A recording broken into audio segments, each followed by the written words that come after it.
6 a.m. Chainsaw buzzing. My 80-year-old tree crashing through her roof.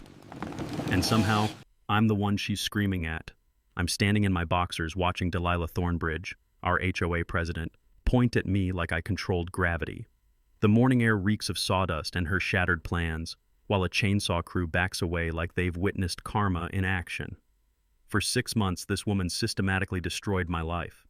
Daily fines for tree violations, threatening my 78-year-old father with liens, harassing us with bogus inspections, all because she wanted my grandmother's oak tree gone. Well, she finally decided to eliminate the problem while I slept. But here's what Karen forgot. When you declare war on a tree that's been standing since 1943, sometimes physics picks a side. And today, physics wasn't feeling neighborly. What would you do if your HOA president weaponized red tape against your family? Where are you watching from, and what's your craziest HOA horror story? Let me back up and tell you how I got into this war. 6 months ago, I was Marcus Rivera, 45-year-old divorced electrician eating ramen in a downtown shoebox, wondering where my life went wrong. Then Grandma died and left me her 1940s craftsman house complete with the most beautiful 80-year-old oak tree and one very dangerous neighbor. My dad, Roberto, 78, was born in this house. When I moved back to take care of him, his arthritis-gnarled hands were shaking more each day, but his mind stayed razor sharp.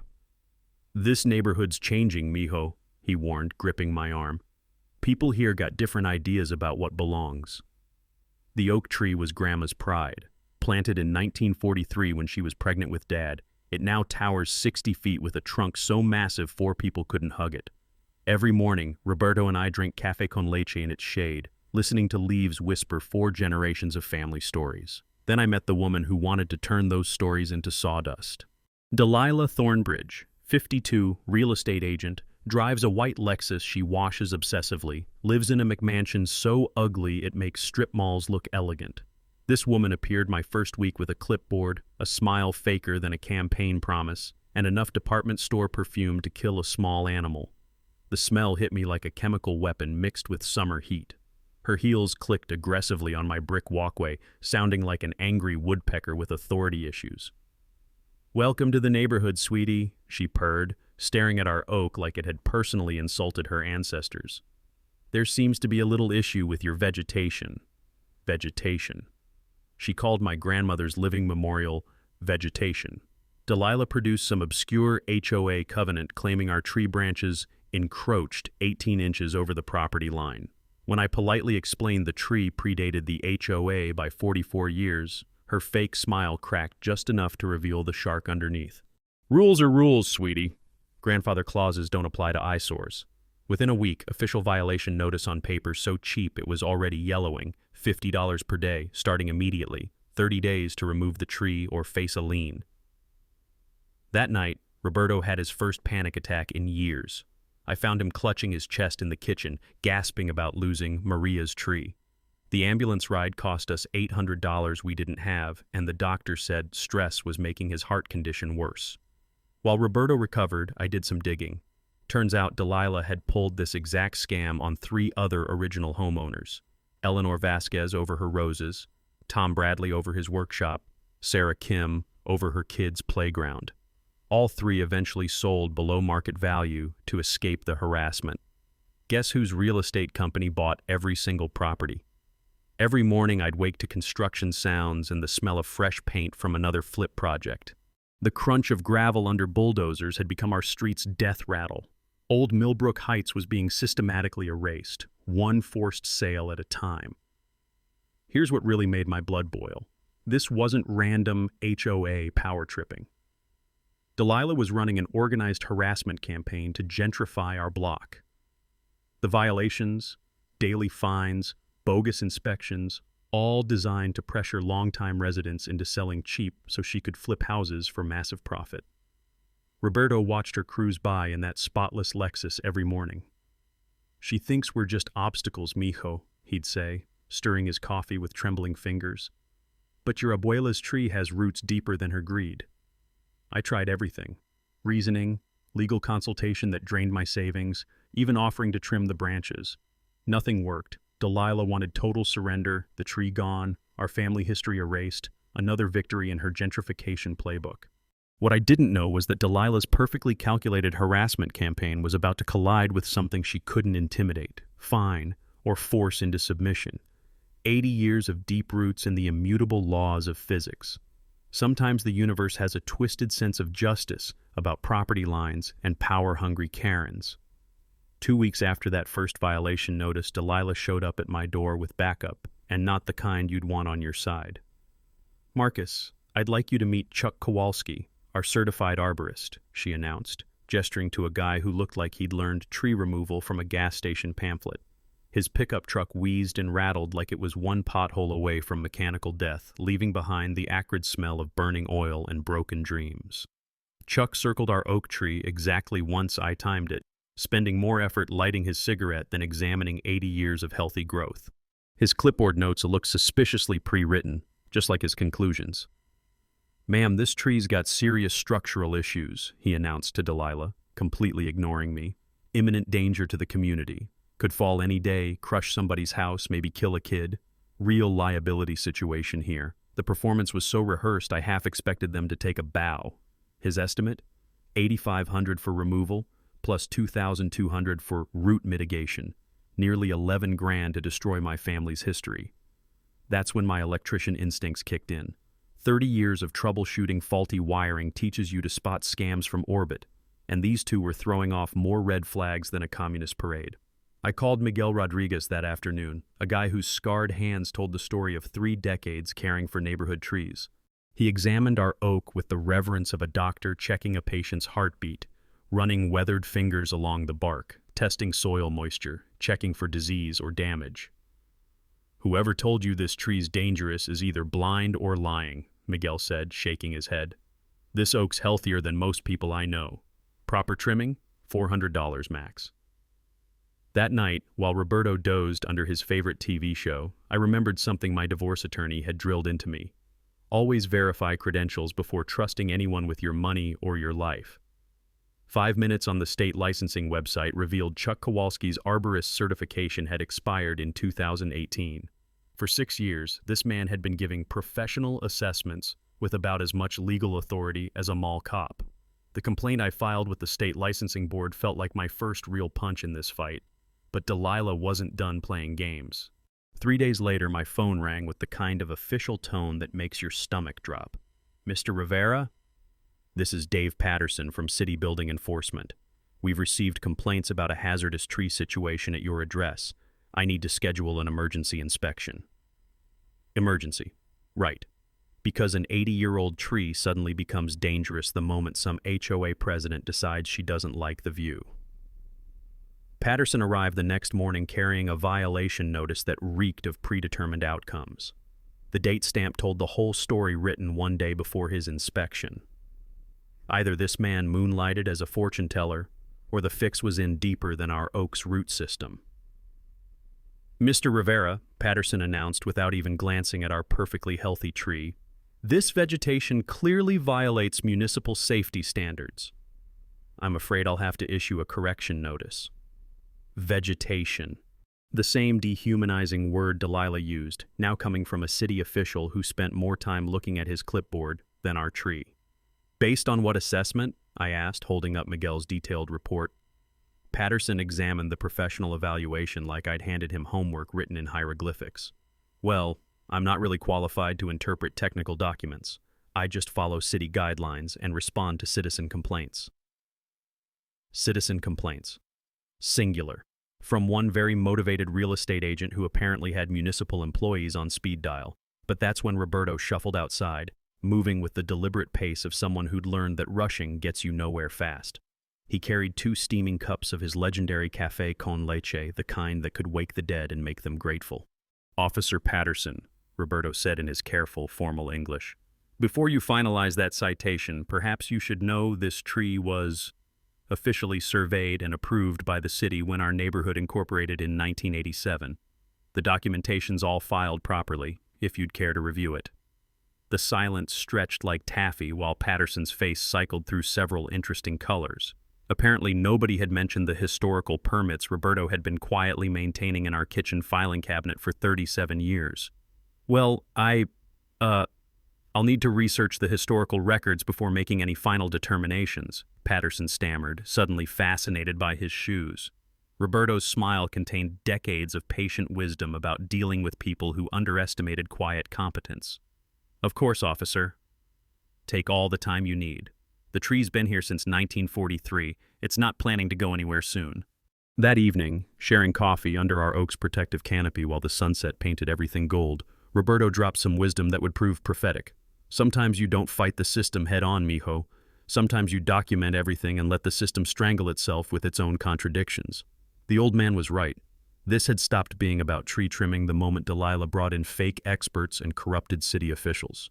Now, it was war. A week later, Delilah deployed the nuclear weapon of suburban warfare, an emergency HOA board meeting with a side of manufactured panic. The notice appeared in mailboxes Tuesday morning, announcing a critical community safety assembly for Thursday night. 48 hours notice, barely enough time for working people to rearrange schedules, but plenty of time for Delilah to stack the deck with her cronies. The woman had clearly learned strategy from dictators and middle school mean girls. I showed up armed with a folder thick enough to stop bullets, packed with Miguel's professional assessment, Chuck's expired credentials, and those suspiciously predated city violations. Roberto insisted on attending despite his arthritis screaming bloody murder. The old man wouldn't miss this showdown for all the café con leche in Cuba. The community center reeked of industrial disinfectant mixed with decades of petty neighborhood feuds. Folding chairs arranged like a military tribunal faced a plastic table where Delilah held court, flanked by 3 board members who materialized like mushrooms after rain only appearing when there was power to abuse. Friends and neighbors, Delilah began, her voice oozing fake maternal concern, we face an urgent threat to our community's safety and property values. Her PowerPoint presentation was a masterclass in visual manipulation. Slide 1, our oak tree photographed from below at a menacing angle, labeled imminent structural hazard.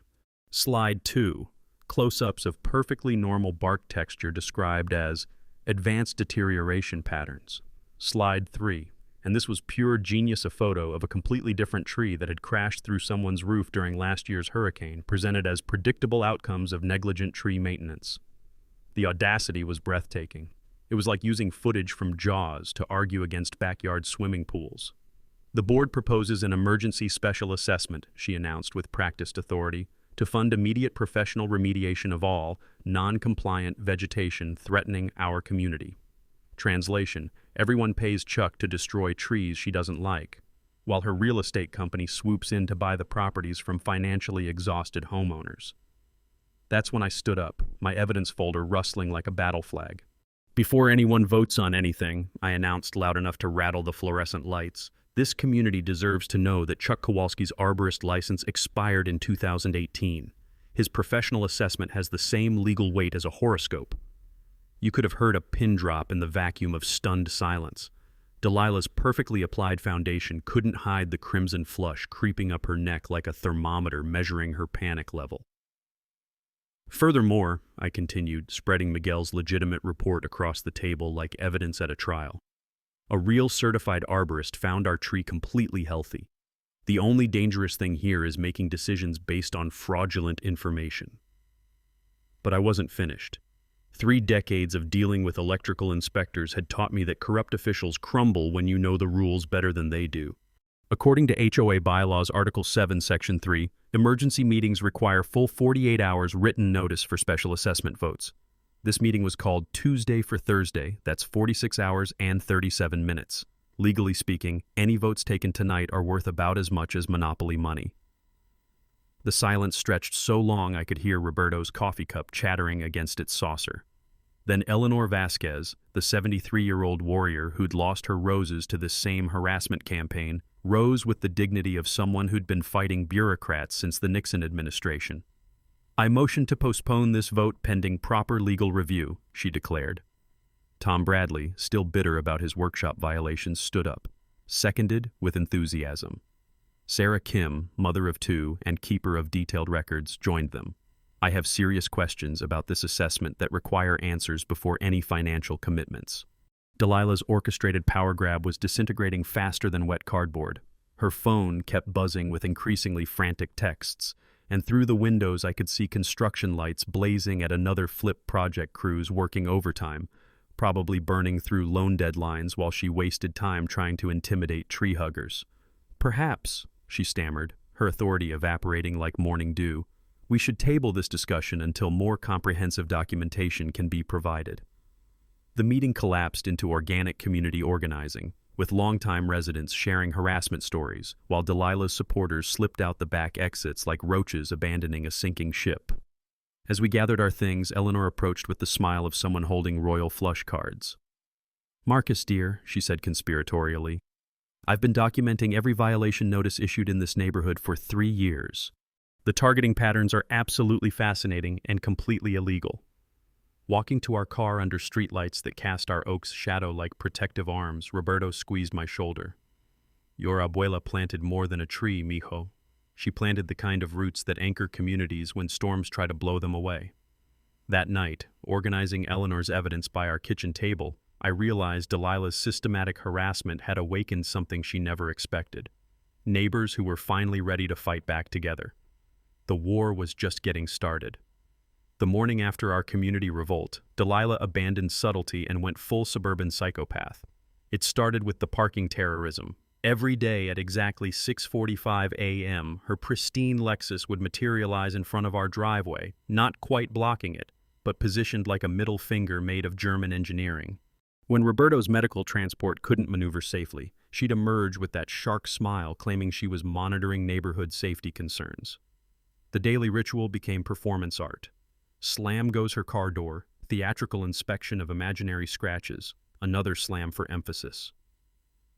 My father's morning blood pressure reading started looking like lottery numbers, all dangerously high.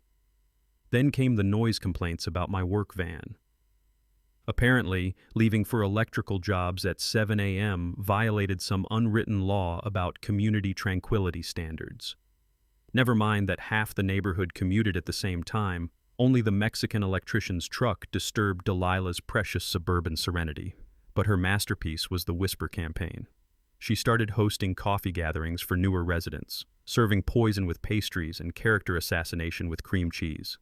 "It's heartbreaking," she'd coo with practiced sympathy, "when longtime homeowners let their properties deteriorate. Really impacts everyone's investment security. Property racism wrapped in concern, trolling the suburban Karen's greatest hit." She never said Mexican family directly, but the message landed like a brick through our front window. While Delilah played psychological games, I spent evenings at the county courthouse hunting through dusty incorporation files like a detective chasing cold leads. The building reeked of old paper and bureaucratic surrender, but desperation makes excellent motivation. That's where I struck gold that would change everything. Buried in the original 1987 covenant, clear as daylight. All existing mature landscaping predating neighborhood incorporation shall be permanently protected from HOA modification or removal requirements. But the 2019 amendment giving Delilah tree removal power? According to state law, covenant changes need 67% homeowner approval. The paperwork showed 23% participation. For 2 years, this woman had been terrorizing families with legally worthless threats, wielding authority that existed only in her power-hungry imagination. It was like being mugged by someone with a toy badge, except nobody knew the badge was fake. Meanwhile, Eleanor's resistance network was gathering intelligence that painted a disturbing picture. Tom's security cameras caught Delilah conducting midnight property assessments, creeping around with flashlights, photographing imaginary violations, measuring setbacks like some deranged suburban surveyor. Sarah's financial detective work revealed the smoking gun, coordinated property tax manipulation. Homes facing Delilah's harassment mysteriously got reassessed downward right before owners sold in desperation, while her flip properties received favorable evaluations. The corruption ran deeper than our Oak's root system. But Delilah wasn't finished escalating her psychological warfare. Our morning newspaper started disappearing. Mail delivery got confused, important documents arriving weeks late or vanishing entirely. The harassment had gone federal, screwing with Postal Service operations. That's when she crossed the line from harassment into pure evil. I came home from rewiring a restaurant to find Roberto trembling on our porch, clutching a manila envelope like it contained anthrax.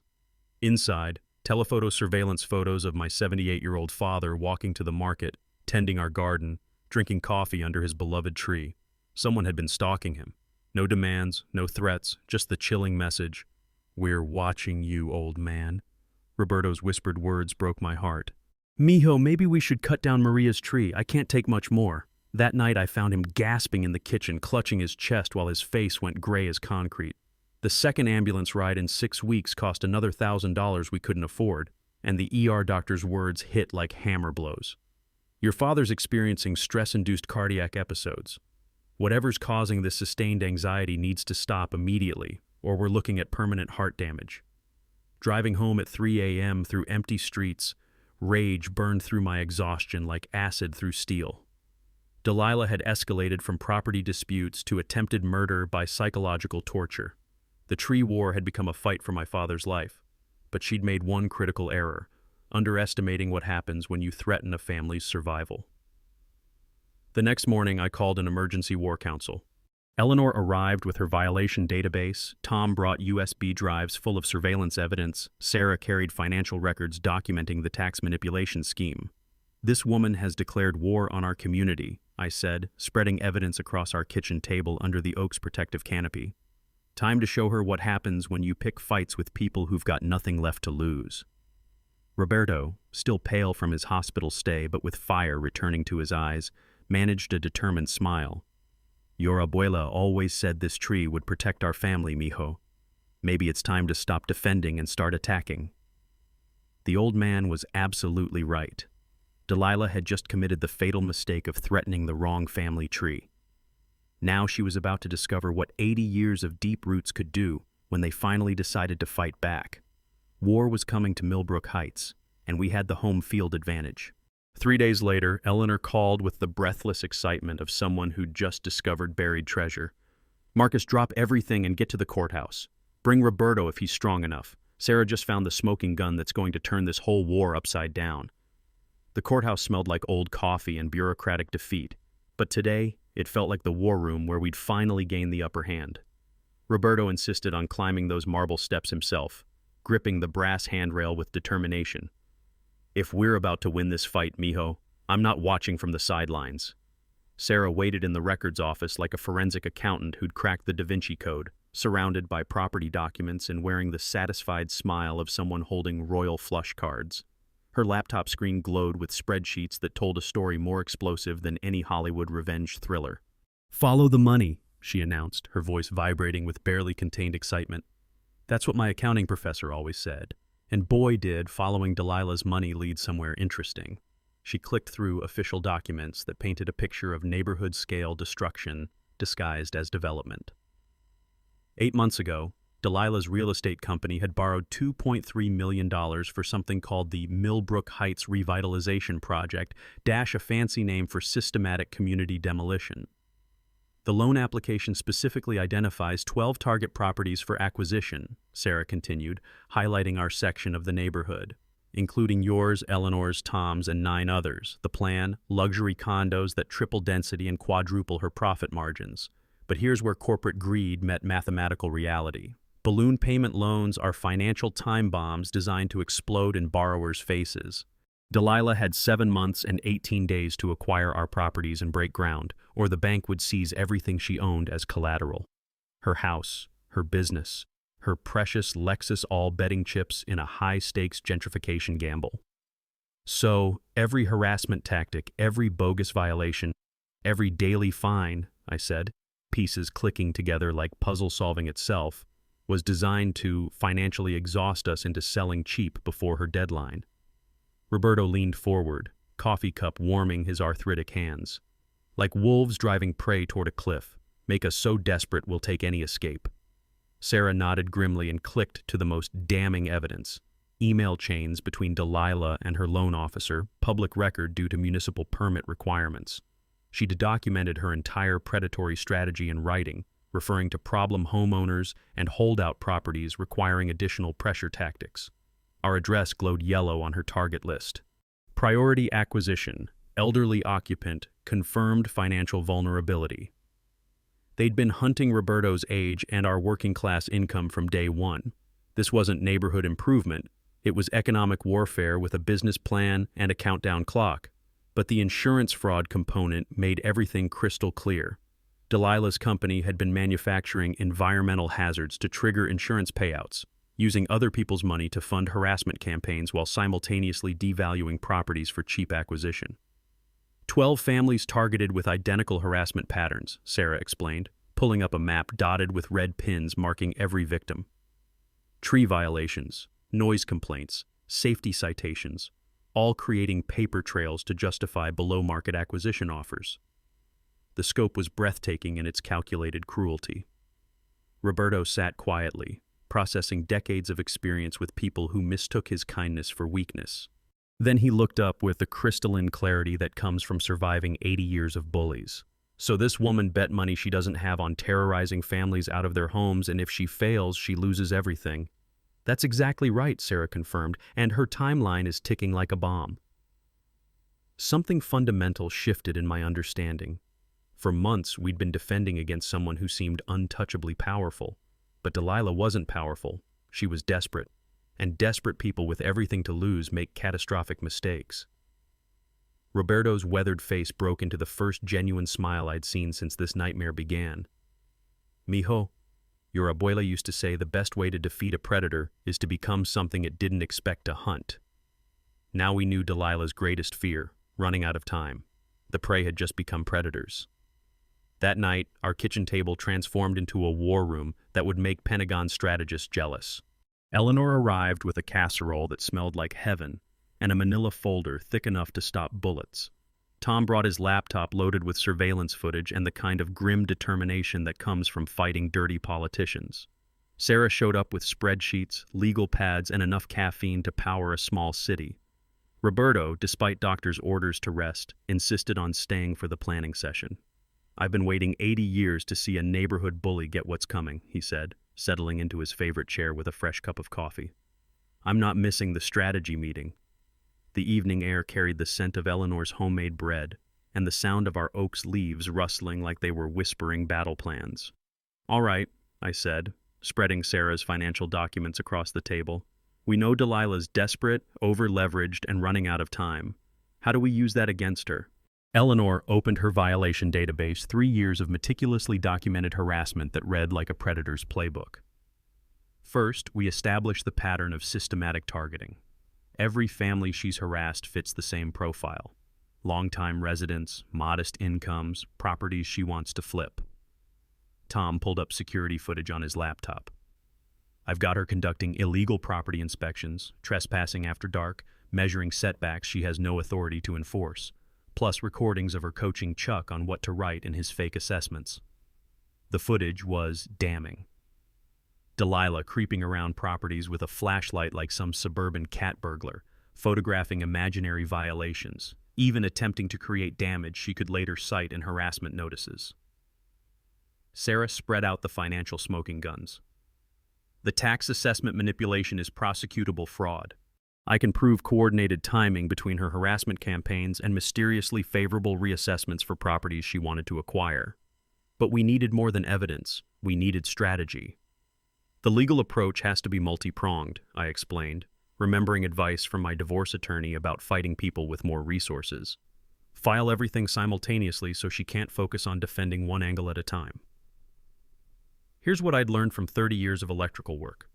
When you're troubleshooting a complex system, you isolate each component and test it individually. Delilah's harassment network had multiple components that could each be challenged separately. First, the invalid covenant amendments. Eleanor would file a formal challenge with the state HOA Oversight Board, demanding proof of proper ratification for any tree removal authority. Without 67% approval, Delilah's enforcement powers were legally worthless. Second, federal civil rights violations. The targeting pattern elderly residents, working-class families, longtime homeowners, constituted systematic discrimination that violated fair housing laws. Sarah would compile demographic evidence showing deliberate targeting of protected classes. Third, municipal corruption. Tom's surveillance footage proved coordination between Delilah and city officials who were rubber-stamping violations without proper inspections. We'd file complaints with the state ethics board and demand investigation of the building department. Fourth, insurance fraud. The manufactured hazard claims to trigger payouts would interest both state regulators and federal authorities, especially since it involved mail fraud through violation notices sent via postal service. But here's the beautiful part, I continued, feeling pieces click into place like a perfectly wired circuit. We don't just defend, we go on offense. Roberto leaned forward with interest. How so, mijo? We use her desperation against her. She's got 7 months to acquire 12 properties or lose everything. What if we make sure everyone in the neighborhood knows exactly what she's trying to do? Eleanor's eyes lit up. Community organizing.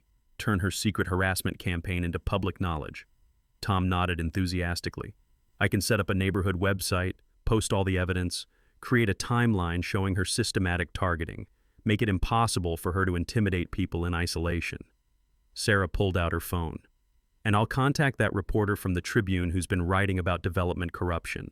This story has everything financial fraud, municipal corruption, elderly harassment. It's journalistic gold. The plan crystallized around community mobilization. Instead of fighting Delilah's harassment individually, we'd expose her entire operation publicly.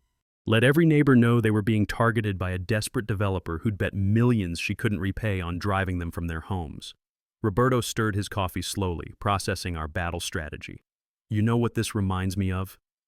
When I was young, working construction, we had a supervisor who thought he could intimidate individual workers. Worked fine until we all got together and realized he was breaking labor laws left and right. What happened? Eleanor asked. Roberto's smile carried decades of satisfaction. Turned out bullies don't do so well when their victims compare notes and fight back together. As we organized documents and assigned responsibilities, the smell of Eleanor's bread mixing with Roberto's coffee created an atmosphere of determined comfort. Our oak tree's shadow stretched across the table like protective arms, and for the first time in months, I felt like we were going to win this war.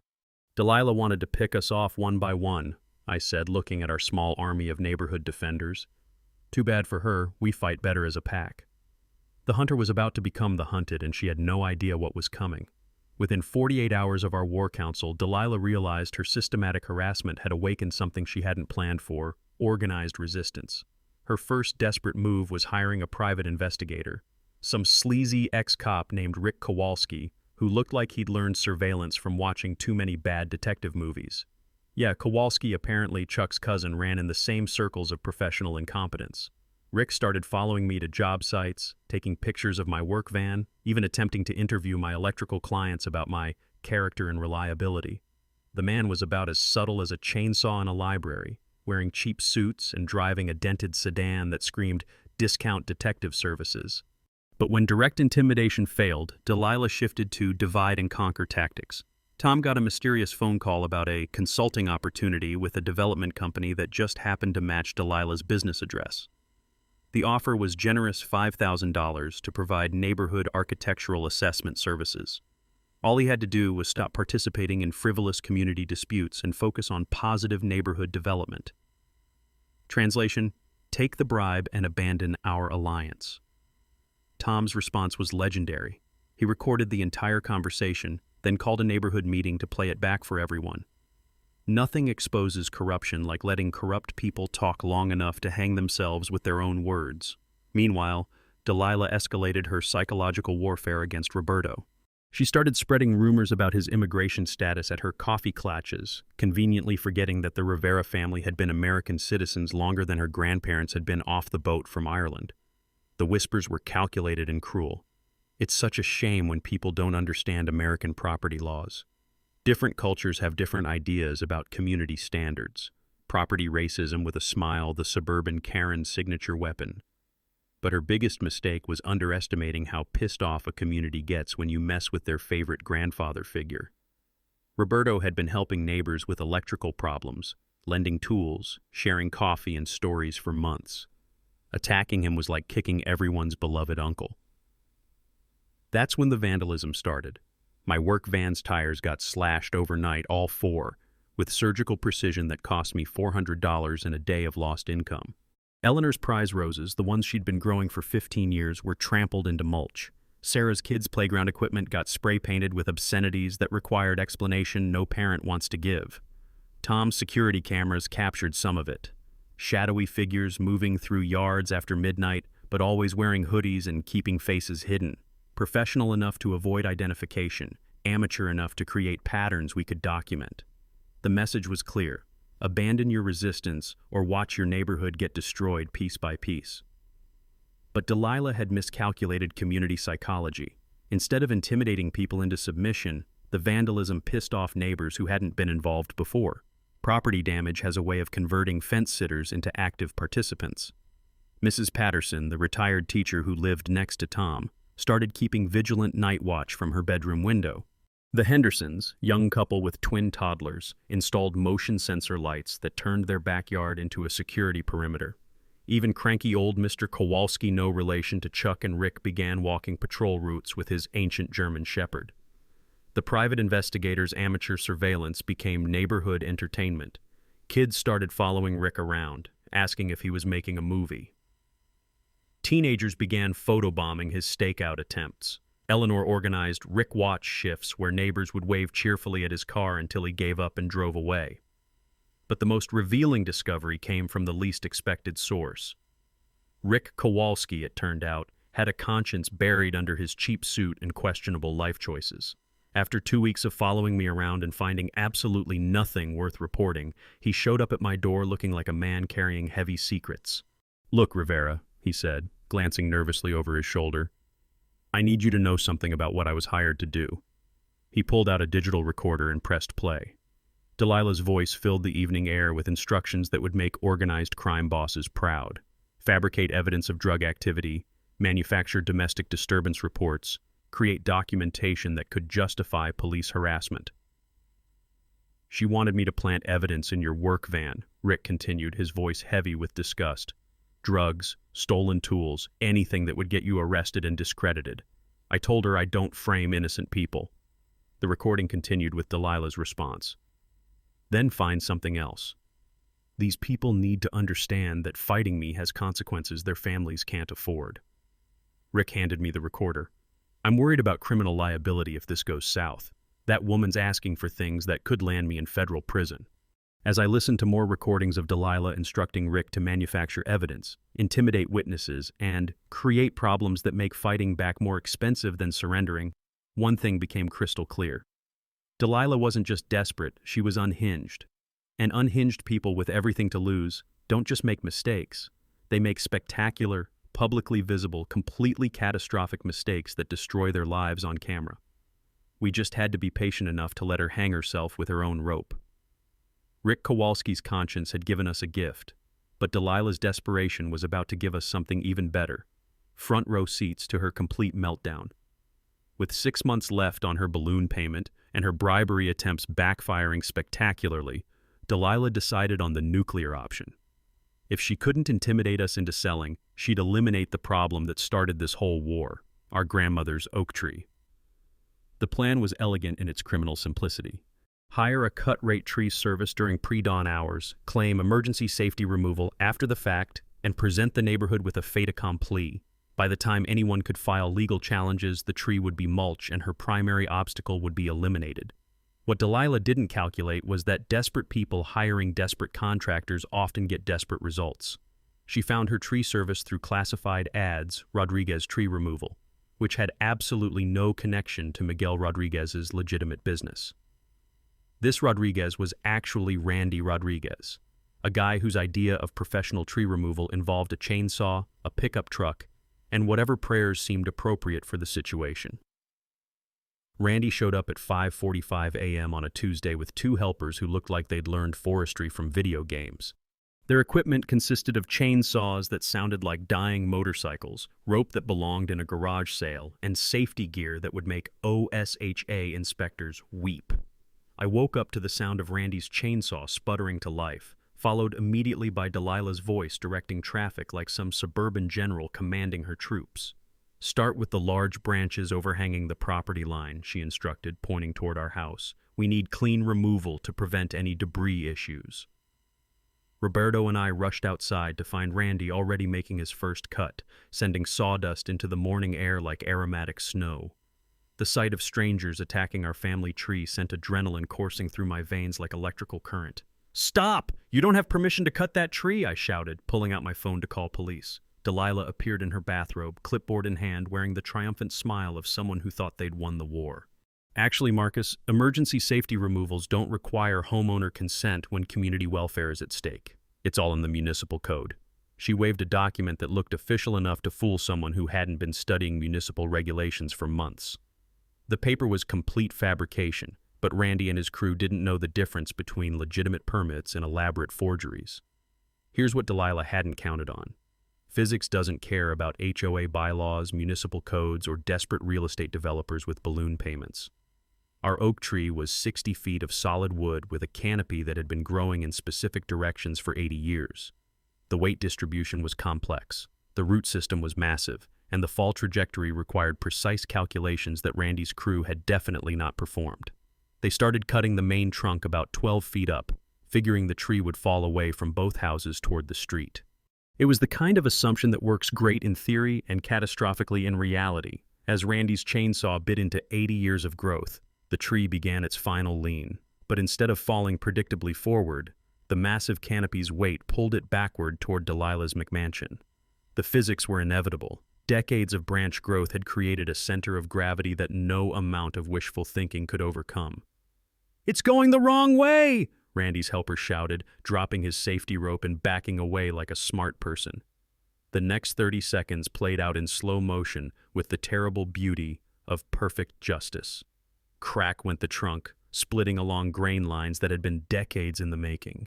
The massive oak began its majestic fall, 60 feet of family history rotating through the morning air with unstoppable momentum. Delilah stood frozen, watching her perfect plan become a perfect disaster.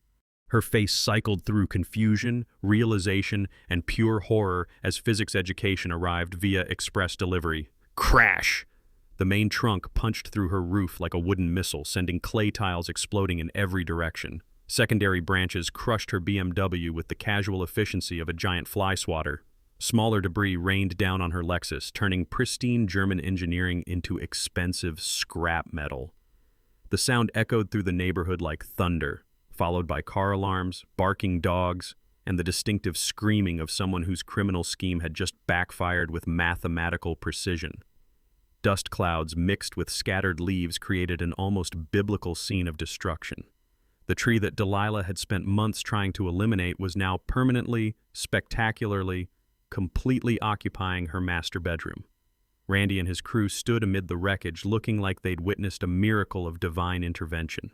Which, depending on your perspective, maybe they had. Delilah emerged from the debris cloud in her bathrobe, pointing at me with shaking hands. "You did this on purpose!" she shrieked, as if I controlled the laws of physics through sheer force of will. Roberto appeared beside me, coffee cup in hand, surveying the destruction with the satisfaction of someone who'd been predicting this exact outcome for months. "Mijo," he said calmly, "your abuela's tree just got the last word." Within an hour of the great oak crash of Millbrook Heights, our quiet suburban street looked like the set of a disaster movie. Police cruisers lined the block, their red and blue lights painting everything in patriotic chaos. Fire trucks arrived to check for gas leaks from Delilah's crushed vehicles. Code enforcement showed up to document unpermitted tree removal. And because Sarah had called ahead, Channel 7 News rolled up with cameras ready to capture suburban justice in all its glory. The neighborhood gathered like it was the best free entertainment anyone had seen since the last presidential election. Kids rode bikes in circles around the debris field. Elderly residents brought lawn chairs and coffee thermoses. Even the antisocial guy from 3 houses down emerged from his cave to witness Delilah's spectacular downfall. But the real show was just beginning. City Council member Janet Walsh arrived looking like someone who'd been dragged from bed to deal with municipal catastrophe. She surveyed the scene, massive tree trunk protruding from McMansion roof, expensive cars flattened like aluminum cans, Delilah standing in debris-covered bathrobe screaming at anyone within earshot. "Can someone explain to me what the hell happened here?" Walsh demanded. That's when I stepped forward with my folder of evidence, feeling like a prosecutor delivering opening statements to the jury of public opinion. "Councilwoman Walsh, what happened here is the natural result of systematic harassment, municipal corruption, and criminal conspiracy finally meeting the basic laws of physics. I spread our documentation across the hood of a police car like evidence at a crime scene. Miguel's legitimate tree assessment, Chuck's expired arborist license, predated violation notices, email chains documenting Delilah's predatory development scheme. For 8 months, Delilah Thornbridge has been conducting an organized harassment campaign designed to force longtime residents from their homes so she could acquire properties below market value for a luxury development project. The crowd pressed closer, smartphones recording every word. This was the moment I'd been preparing for: public accountability with witnesses, media coverage, and official oversight all present simultaneously. She hired unlicensed contractors to fabricate safety violations.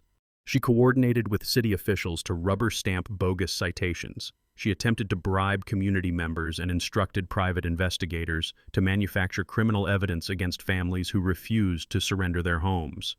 Delilah tried to interrupt, but Walsh silenced her with a look that could freeze lava. The tree removal she ordered this morning was conducted without permits, without homeowner consent, and by contractors whose safety protocols wouldn't pass a middle school shop class inspection.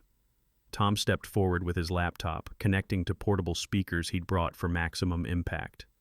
I have recordings of Mrs. Thornbridge instructing contractors to fabricate assessment reports and city officials to expedite violations without proper inspections.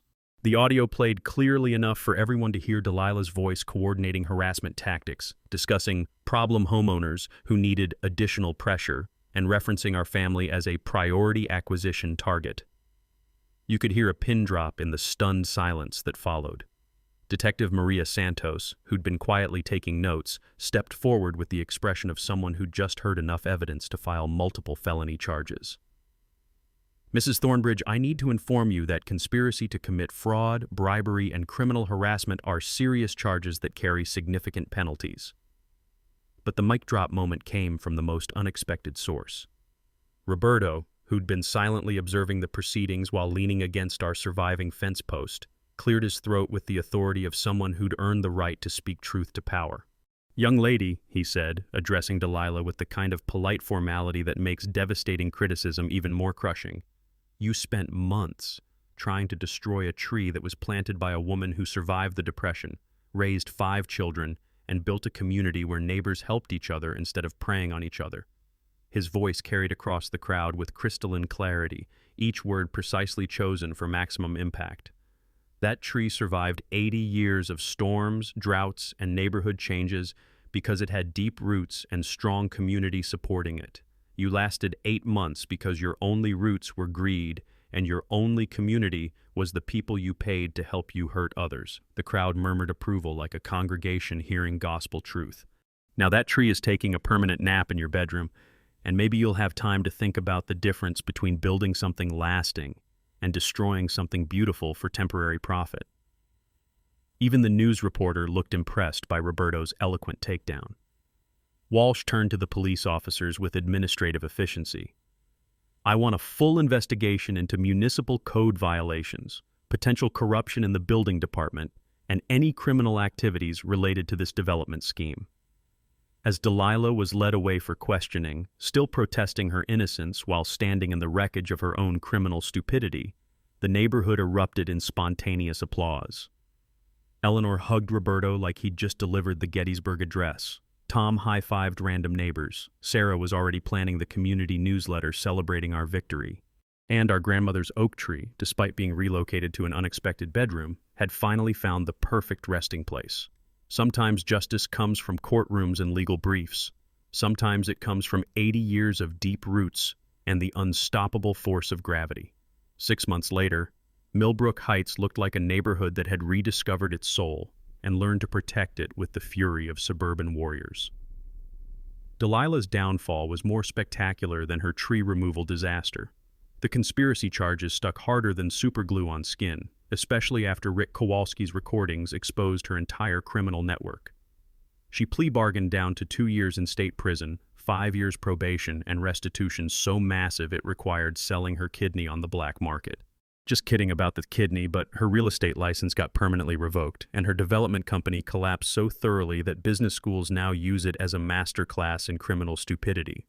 Her balloon payment came due right on schedule. Since her McMansion now featured permanent oak tree interior decoration, the bank foreclosed faster than a chainsaw through balsa wood. The property sold at auction to a young family who converted it into affordable housing units, poetic justice with mortgage payments attached. But we didn't just win a fight. We built something beautiful from the wreckage. Eleanor swept into the HOA presidency on a platform of radical transparency and community support. Tom revolutionized the Architectural Review Committee, implementing rules that protect existing landscaping while encouraging neighborhood character. Sarah transformed our finances with oversight so thorough it made federal auditors look casual.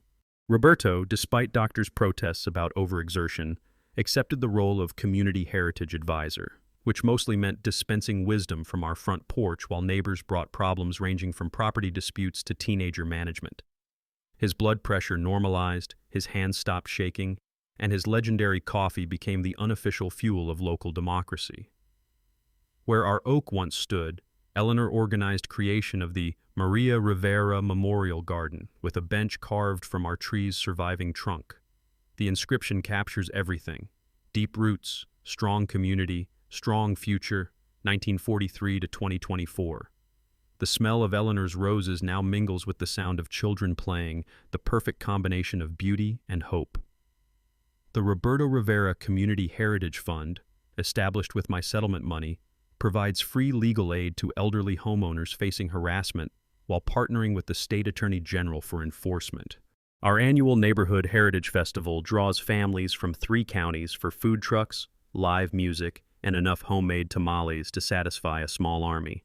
Kids play where Delilah's monument to greed once stood, their laughter echoing off the affordable housing that replaced her McMansion. Personal healing followed community victory. My stress insomnia vanished the night Delilah got arrested. Roberto's medication decreased as neighborhood peace returned. I even found love through our legal battles, married a legal aid attorney who believes fighting for underdogs is the world's sexiest profession. Roberto walked her down the aisle at our wedding reception in Maria Rivera Memorial Garden under 5 young oak saplings we planted to replace what we lost. Eleanor's book, When Communities Fight Back, became required reading in university courses on community organizing. Tom parlayed surveillance expertise into city council election, championing resident protection laws. Sarah's HOA reform nonprofit now operates in 12 states, preventing hundreds of harassment campaigns through education and legal support. Our case sparked state legislation requiring HOA transparency and limiting covenant enforcement powers. Harvard Law School created a case study called Rivera Vishu. Thornbridge, Digital Age Community Organizing, a documentary about suburban gentrification resistance premieres next year, with Roberto as the breakout star delivering one-liners that make audiences cheer. But the sweetest victory remains deeply personal. Every morning, Roberto and I share café con leche in our memorial garden, listening to young oak leaves whisper stories about communities that refuse to surrender. The texture of smooth benchwood under visiting hands, the taste of Roberto's legendary coffee, the sound of neighborhood children playing safely. These sensory memories replace the anxiety and fear that once poisoned our mornings. 3 key lessons from our victory. Always document harassment with security cameras and written logs. Verify contractor licenses through state databases before accepting estimates. And remember that HOA insurance often excludes board member criminal actions, making personal liability their greatest fear. Roberto's final wisdom, delivered while stirring coffee with hands that no longer shake. Sometimes the tree knows exactly where to fall, mijo. You just plant it right and trust the roots to do their job when the time comes. Strong roots, strong community, strong future. That's how you defeat suburban tyranny. Got your own HOA horror story? Drop it in the comments below. I read every nightmare tale and respond personally. Don't forget to subscribe to Karen's Stories for next week's episode. City Council tried to demolish my food truck, so I ran for mayor and won. Because the best revenge is proving bullies wrong, one victory at a time.